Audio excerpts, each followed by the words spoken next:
The ugliest truth I know at 81 is this. Most of what people praised in me was fear in a clean shirt. They called me steady, dependable, strong. I wore those words like medals. Husband of 47 years, father who paid the bills on time, principal who knew every hallway sound in a building full of teenagers, man who could fix a leaking pipe, fill out tax forms, keep his mouth shut at funerals, and drive through snow like weather was a personal insult he intended to outlast. It looked admirable. I know that because I built it to look that way. I was raised in a working-class Catholic family where love came wrapped in duty. Nobody in that house sat around discussing feelings. You showed up, you did your part, you kept your temper in public and your troubles private. If somebody asked how you were, the correct answer was fine, even if your chest felt like a locked drawer. I was good at that kind of life, better than good. I made a religion out of being useful. I married Nora when I was 26. She had a laugh that always arrived half a second before the joke, like her body trusted joy before her mind did. She left wet teaspoons in the sink, sang along to radio jingles, and could make a room feel inhabited just by taking off her earrings and setting them on the counter. I loved her with the kind of force that makes a man work harder instead of speak clearer. I thought devotion was obvious if I kept the tires replaced, the mortgage paid, the children fed, the doors locked, the future handled. Claire came first. Even as a child, she lined up her crayons by color and corrected adults under her breath. Daniel came 4 years later with grass stains on his socks and a face that looked permanently on the verge of asking a question. Claire wanted gold stars. Daniel wanted room. I knew what to do with gold stars. Room made me uneasy. I told myself I was giving them the best of me. If I said I'd be at your game, I was there. If the furnace died in January, I had it roaring by morning. If somebody bullied my son in 7th grade, the vice principal knew my name by lunch. I wanted to be a painter when I was young. Not famous, nothing grand. I wanted a little studio that smelled like turpentine and dust and rain off the sidewalk. I wanted children in smocks making a mess and asking impossible questions about color. I could draw well enough that a priest once told my mother I had a gift. I still remember the heat in my face when he said it. But gifts don't always survive rent, babies, and a man's terror of looking foolish. So I put the brushes away, got my master's degree, climbed the ladder, and became a respectable person people could point to with relief.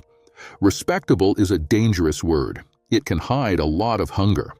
The day it broke open was in the produce aisle at Mariano's on a Tuesday morning. I was buying blackberries, rye bread, and the good mustard with seeds in it because Daniel and the kids were coming Sunday, and I still liked to act as if Sundays depended on me. I remember the misting nozzles clicking on over the lettuce. I remember a woman reaching past me for cilantro. Then my left hand let go of the basket for no reason. It just opened. My mouth went strange on one side. The floor tipped hard and fast, and I went down beside a display of oranges like some drunk old fool. I was not unconscious. That would have been easier. I heard the music over the speakers, some cheerful nonsense from 20 years ago. I heard a cartwheel squeaking. I heard somebody say, "Call 911." I tried to get up, and my body refused me in public. That was the part that split something in me, not the stroke. It was mild. That's what they called it later. Mild. What broke me was lying there on a grocery store floor with cold tile against my cheek, my good arm slipping, my left leg useless for those endless seconds, while a teenage stock boy knelt beside me and told me not to move in the same voice you use on a frightened dog. Claire arrived at the hospital before Daniel did. When the doctor started talking about recovery and fall risk and temporary home assistance, I told him I'd manage. Claire looked at me for 3 long seconds and said I was not managing a sandwich off a hospital tray without dropping mustard on the blanket. There are certain humiliations that keep echoing after the room goes quiet. The hospital bracelet, the pamphlet about stroke warning signs, the way the nurse stood close when I used the bathroom. And then, 3 days later, the final insult. A woman named Tasha Green walking into my house with a tote bag, sensible shoes, and the expression of somebody who had no intention of being impressed by framed certificates. She was 34, maybe 35, with quick eyes and a voice that carried no decorative softness. She looked at the stair runner I'd been meaning to tack down for months, looked at the throw rug near the sink, looked at me gripping the counter like it was nobody's business, and said Claire was right. This place was one bad decision away from another ambulance ride. I disliked her immediately. She called me Mr. Brooks for less than a day. Then she said the formal stuff seemed to make me worse and switched to Walt. She moved my medications into a plastic organizer that looked like something made for a child. She watched me shuffle to the bathroom with a caution that felt like insult. She asked direct questions in the middle of my silence. Did I get dizzy when I stood up? Was I actually eating lunch? Had I always been this stubborn, or was it a hobby I picked up after retirement? I told her I had been a high school principal for 22 years and did not need to be managed inside my own home. She said that was touching, but the floor at Mariano's had managed me just fine. That woman could light a fuse with a sentence. One afternoon, I tried going down to the basement alone because I wanted an old screwdriver and because wanting something without assistance had started to feel like a political act. She found me on the third step, one hand white-knuckled on the rail, my bad leg trembling. I snapped at her. I said people her age had no respect for dignity. I said she treated me like an item on a checklist. I said there was a difference between help and control. She stood there with her arms folded and let me spend the whole ammunition belt. Then she said dignity was not the same thing as secrecy. She said men like me had spent a lifetime confusing the two. She said every family she worked with had some version of an older person trying to die of embarrassment instead of just asking for a hand. I told her she was too young to understand what it meant to lose authority. She got very still then, not offended, just tired in a deep place.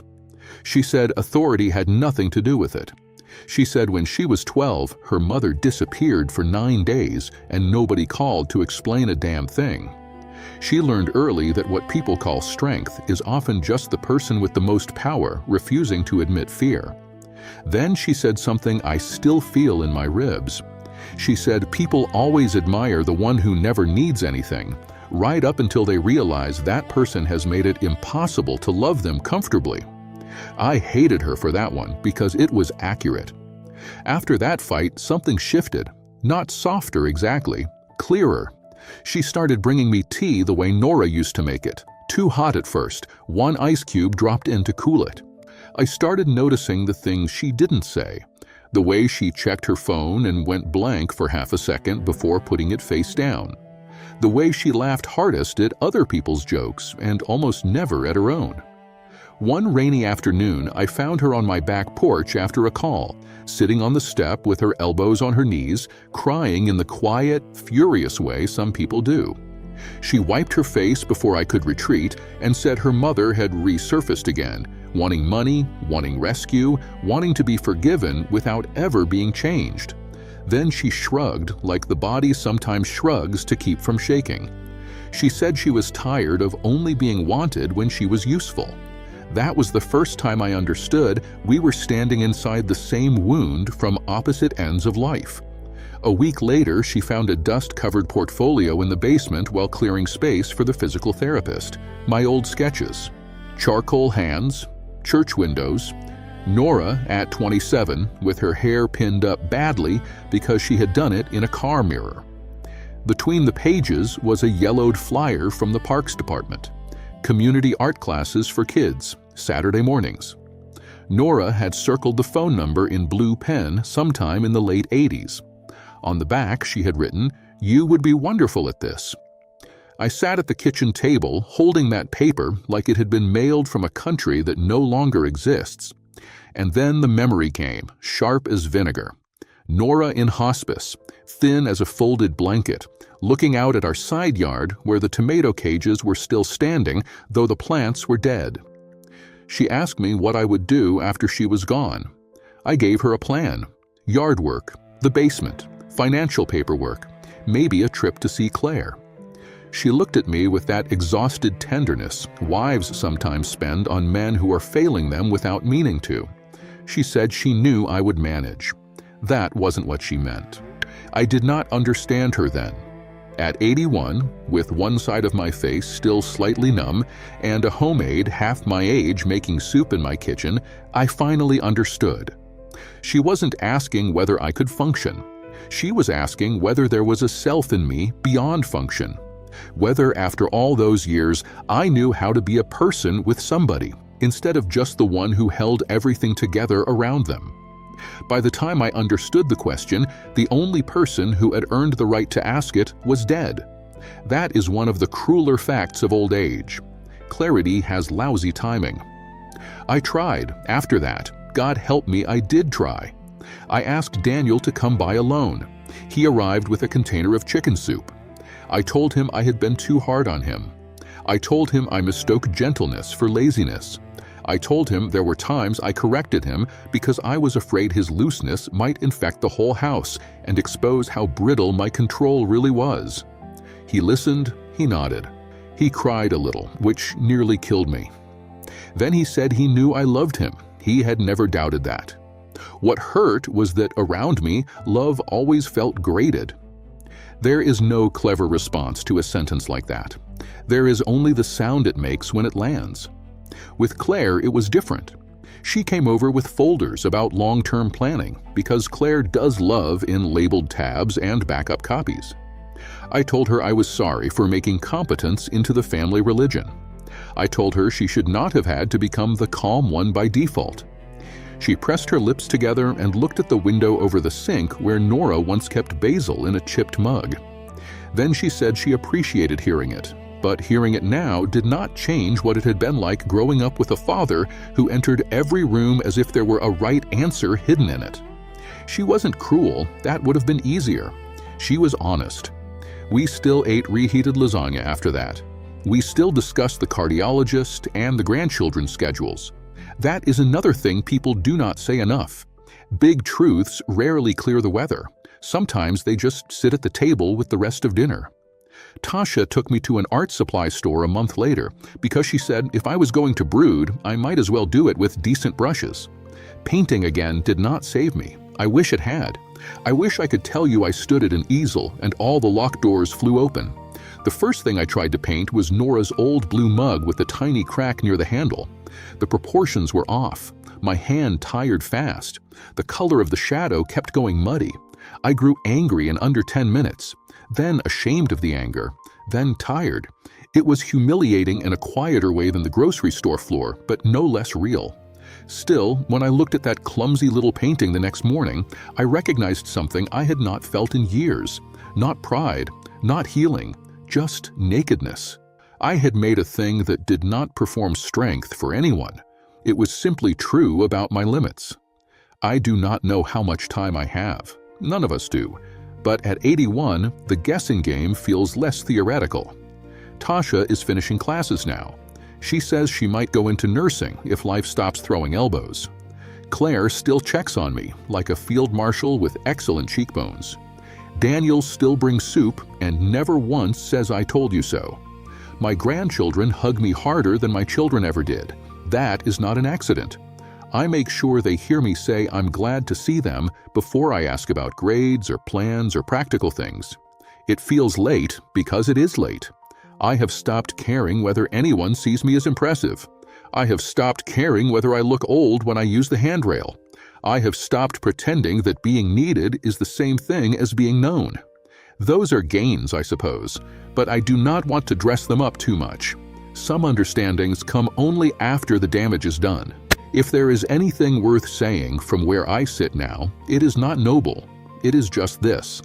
A person can spend an entire life becoming trustworthy and still fail at tenderness.